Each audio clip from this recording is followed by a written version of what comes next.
Welcome back, baseball fans. Welcome to another episode of the Vegas Nine Ball, coming to you from Las Vegas, Nevada.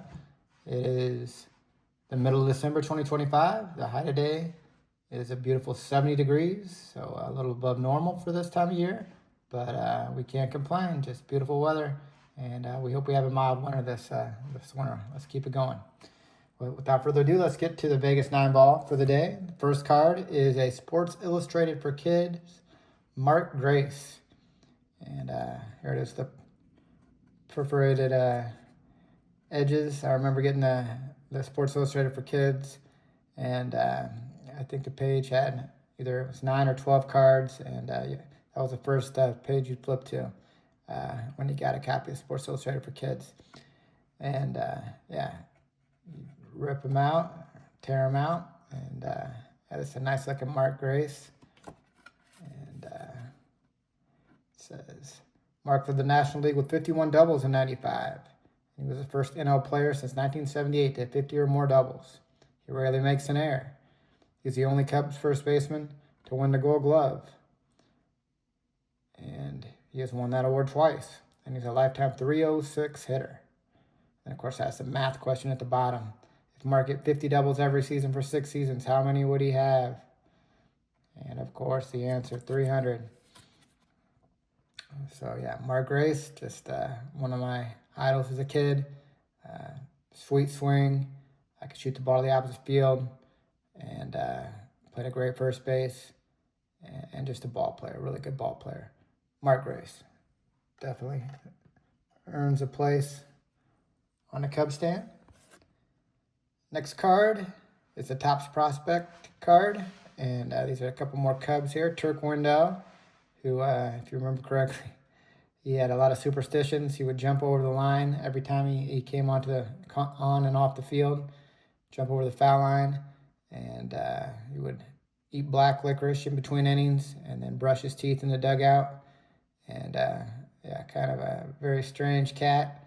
And he had some good seasons as kind of a swingman, fifth starter type for the Cubs before he would go on to the Mets.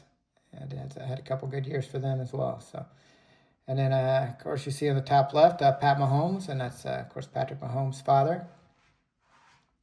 And he also pitched for the Cubs for a while later on in his career. And yeah, last I heard, he was getting in a fight, I think over Super Bowl weekend with John Rocker down on it's like a Bourbon Street and in New Orleans. So. Yeah, 2 Cubs here, kind of swingmen and bullpen guys. Turk Wendell and Pat Mahomes. Put him on the Cub stand. Next card is Bob Beetle Bailey. Kind of looks like Beetle Bailey. That's always one of my favorite cartoons that I would read in the newspaper. I miss getting the newspaper in the morning. That was a big thing back when I was a kid. Go get the newspaper, look at the box scores, read the comics. My parents always on me to look at the classifieds to get a job. So, but Bob Beetle Bailey was kind of a power hitter, third base outfielder for the Expos.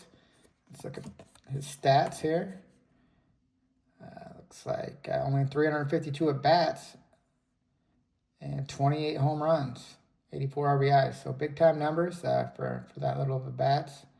Says Bob was second on the Expos in runs, homers, RBIs, and batting, and hit the longest homer in the history of the Astrodome, August 16th. Was named Minor League Player of the Year by the Sporting News in 1962. So a guy with a lot of potential, Bob Beetle Bailey.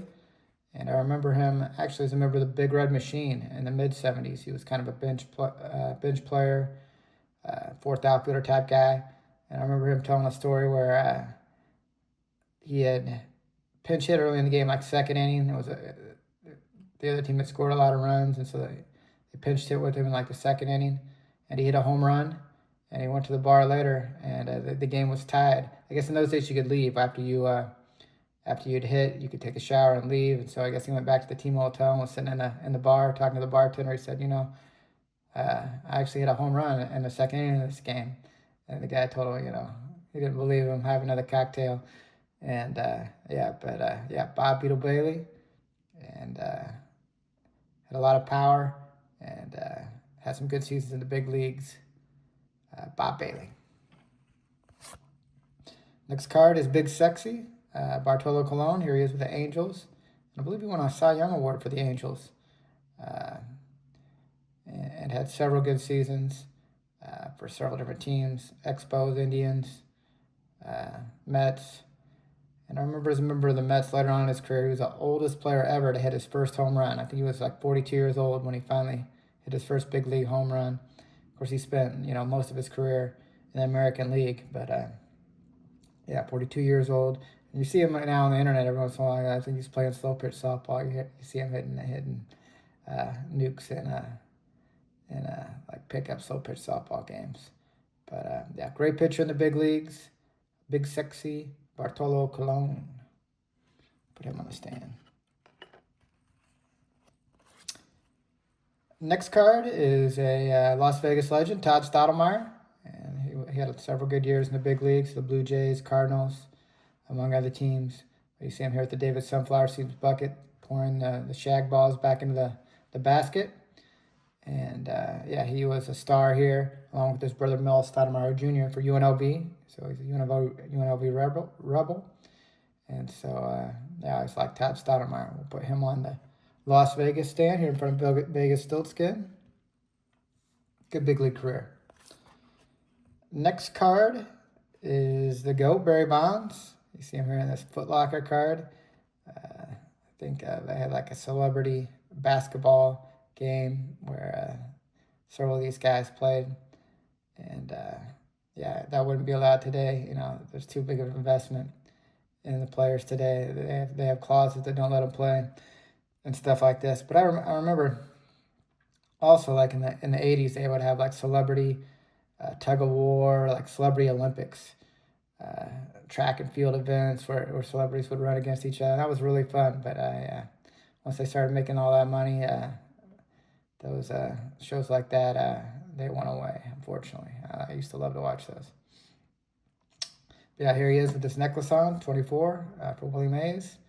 And yeah, Barry Bonds and the Foot Locker celebrity basketball game.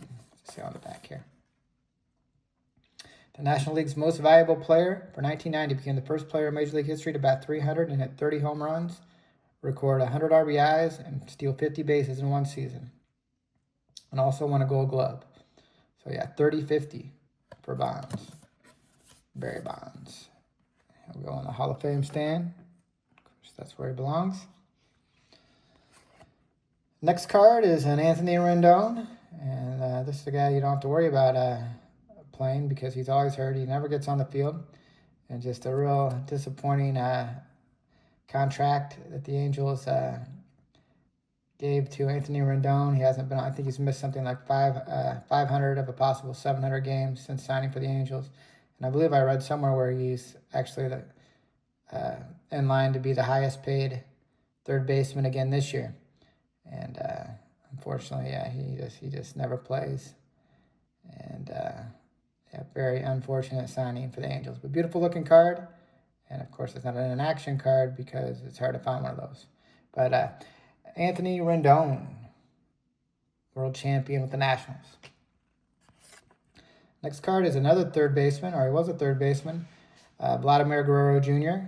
And I like this Diamond King card. So it's kind of strange with the dreadlocks because when these came out, of course, nobody wore their hair like that. Or very few people anyway. And yeah, Vladimir Guerrero, now he's a first baseman. And yeah, just a big-time hitter. That's what this Diamond King card says. Guerrero showed off his power potential plenty in 2019, perhaps nowhere more than the Home Run Derby competition.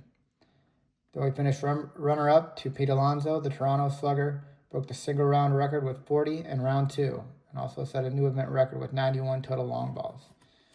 So yeah, big-time power. And it doesn't really translate into the games, so you'd think he'd have more power in the games. I mean, he had a big postseason this season, but yeah, during the regular season, he doesn't put up the 40 home runs every year like you'd think with that kind of elite power. But very good hitter, and just showed his stuff this postseason where he was very dominant. Vladdy Jr. And the last card today in the Vegas 9 is a Vince Coleman. Here he is in his first year with the Mets after having so many seasons with as a speed demon, top of the lineup guy for the Cardinals. And of course, when Coleman went to the Mets, his career kind of took a downturn. He had that incident at Dodger Stadium where he was messing around the 4th of July and he had some M80 firecrackers and he threw it in a group of Dodger fans. And unfortunately, there was a couple children around and one of the children had to go to the hospital. And I think he was charged in that incident. And kind of was never the same after that. And yeah, very unfortunate decision there by Vince Coleman. But I always enjoyed watching him play. Kind of a lightning rod, top of the lineup guy for both the Cardinals and the Mets. And that will conclude the Vegas 9 for the day. We appreciate you watching. Hope you all take care, and God bless.